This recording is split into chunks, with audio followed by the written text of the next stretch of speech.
নজর রাখবো পরবর্তী সংবাদে। অনুপ্রবেশের আশঙ্কা এই মুহূর্তে চিন্তা বাড়াচ্ছে এবং সেই জায়গা থেকে গঙ্গাসাগর মেলায় এবার অনুপ্রবেশ ঘটতে পারে বলেই আশঙ্কা।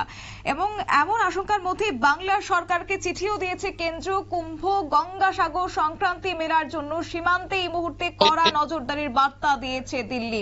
গোটা বিষয় নিয়ে আমাদের সঙ্গে যুক্ত হয়ে গেছে সাংবাদিক অঞ্জন শুকুল। অঞ্জন বাবু, গঙ্গাসাগরের মেলায় এবার অনুপ্রবেশের আশঙ্কা এবং অন্যদিকে রয়েছে মহাকুম্ভ মেলা, যেটা 12 বছর পর আয়োজন করা হচ্ছে, সেই জায়গা থেকে কি জানতে পারছেন?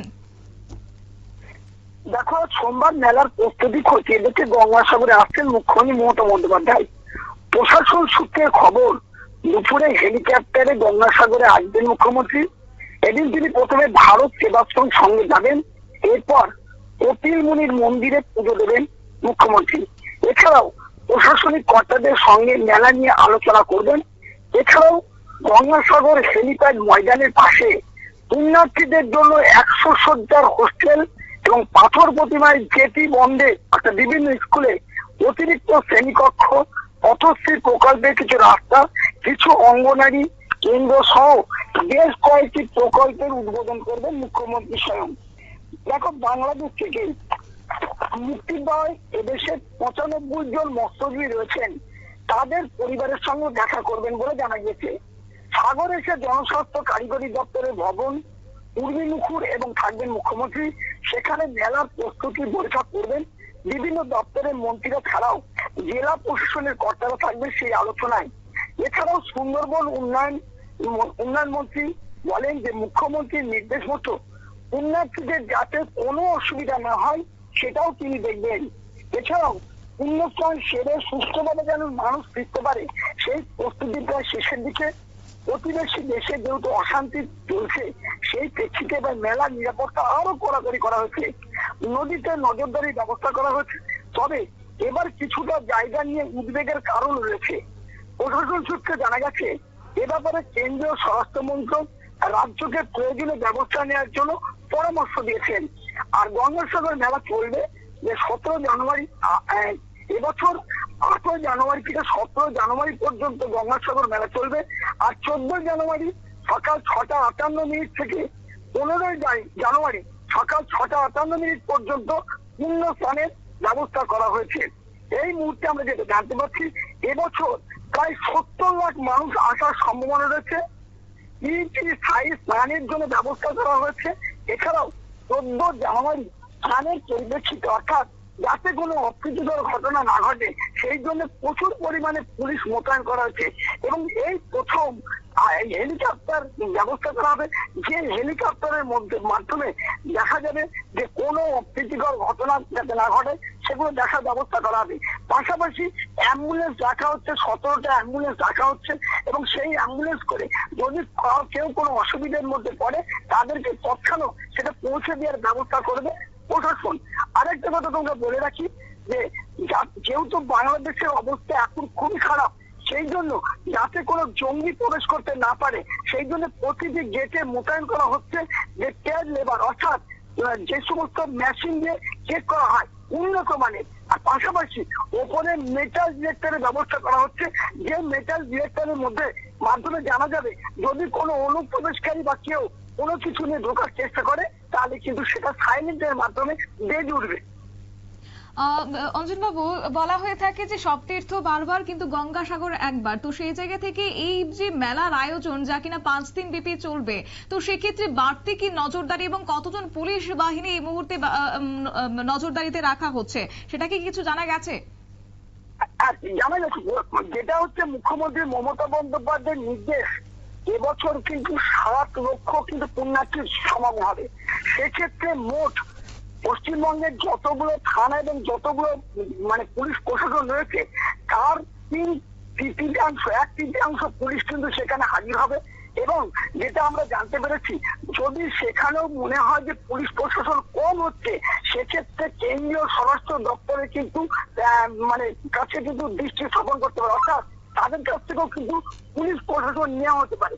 আজকে যেহেতু মুখ্যমন্ত্রী মমতা বন্দ্যোপাধ্যায় নিজে এসেছেন, তিনি এই ঘটনার জায়গাগুলো পরিদর্শন করবেন বলে তিনি যদি বোঝেন যে পশ্চিমবঙ্গের পুলিশের পাশাপাশিও সেনাবাহিনীর প্রয়োজন আছে সেক্ষেত্রে তিনি কিন্তু সেনাবাহিনীর নেওয়ার চেষ্টা করবেন বলে জানতে পেরেছি। সেই সঙ্গে এই মুহূর্তে যারা নৌবাহিনীরা রয়েছে বা যারা উপকূলরক্ষী বাহিনীরা রয়েছে তাদের সঙ্গে কি আলাদাভাবে যোগাযোগ করার চেষ্টা করবে মেলার এই কয়েকটা দিন পুলিশ প্রশাসন? অবশ্যই দেখো, আমরা জানি তিনটে বাহিনী রয়েছে, স্থলবাহিনী, জলবাহিনী, প্রত্যেকটা বাহিনীর সাথে কিন্তু মমতা বন্দ্যোপাধ্যায় আলাদা আলাদা বাহিনী মিটিং করবেন।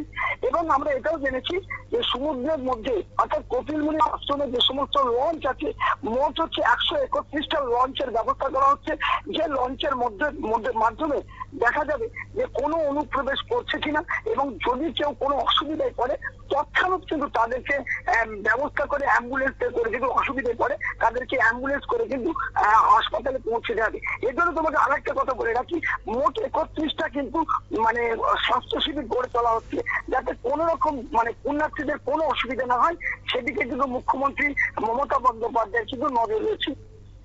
সেক্ষেত্রে সীমান্তে এই মুহূর্তে বাড়তি নজরদারির জন্য কি কি ব্যবস্থা থাকছে সেটা যদি একটু তুলে ধরেন। দেখো, সীমান্তে যেহেতু স্বরাষ্ট্রমন্ত্রী অমিত শাহ কিন্তু নির্দেশ দিয়েছেন, বাংলাদেশের এখন অগ্নিগর্ভ অবস্থা, সেই জন্য বিএসএফ কে কিন্তু কড়া পাহারার ব্যবস্থা নির্দেশ দিয়েছেন। পাশাপাশি এই যাতে কোনো মানুষের অসুবিধা না হবে, যেমন ট্রেন, বিশেষ করে ট্রেনের ব্যবস্থা করছেন। পাশাপাশি তোমাকে বলে রাখি, সীমান্ত এলাকায় 9 কোম্পানি কিন্তু নতুন ভাবে কিন্তু বিএসএফ কিন্তু মোতায়েন করা হবে। যেহেতু গঙ্গাসাগর একটা মেলা, এই মেলায় কিন্তু সন্ত্রাসবাদীরা যে কোনো মুহূর্তে অঘটন ঘটাতে পারে, সেই দিকটাও কিন্তু কেন্দ্রীয় সরকার ভাবছে। সেই জন্য বলা যেতেই পারে সীমান্ত এলাকায় কিন্তু বিএসএফ কিন্তু প্রচুর পরিমাণে নিয়োগ করা হবে।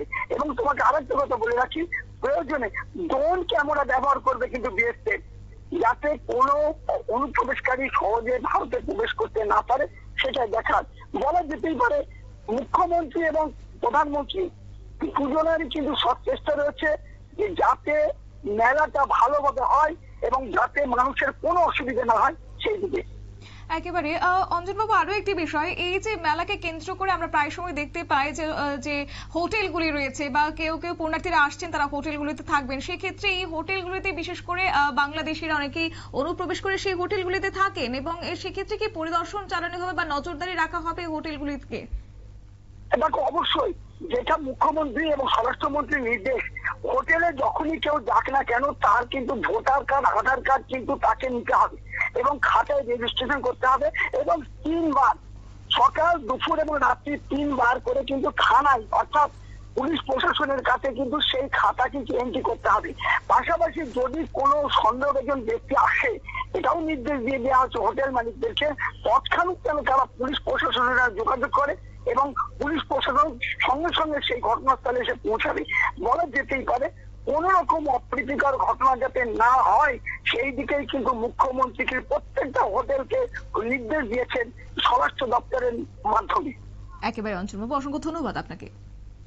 আমাদের সঙ্গে ছিল বিশিষ্ট সাংবাদিক অঞ্জন শুকল। অর্থাৎ আগামী 10 থেকে 15 জানুয়ারি পর্যন্ত সাগরদ্বীপে এই গঙ্গাসাগর মেলার আয়োজন, এবং সেখানে কড়া নজরদারি রাখছে এবার পুলিশ, এবং সেই সঙ্গে সেনাবাহিনী বাড়তি নজরদারি থাকছে, সেই সঙ্গে থাকছে 12,000 পুলিশ বাহিনী মোতায়েন থাকবে এমনটাই খবর। পাশাপাশি গোটা চত্বরকে মুড়িয়ে ফেলা হবে নিরাপত্তায়, কেননা সম্প্রতি বাংলাদেশে এই ঘটনার জেরে একটা জঙ্গিদের আনাগোনার একটা আশঙ্কা ইতিমধ্যে লক্ষ্য করা যাচ্ছে, এবং যার মূল কারণই হচ্ছে পশ্চিমবঙ্গ থেকে বারবার সেই জঙ্গিদেরকে পাকড়াও করা হচ্ছে, এবং তারপর রীতিমতো এবার সতর্ক রয়েছে সেখানকার রাজ্য পুলিশ প্রশাসন। নিয়ে নিচ্ছি ছোট্ট একটি বিজ্ঞাপন বিরতির, সঙ্গে থাকুন।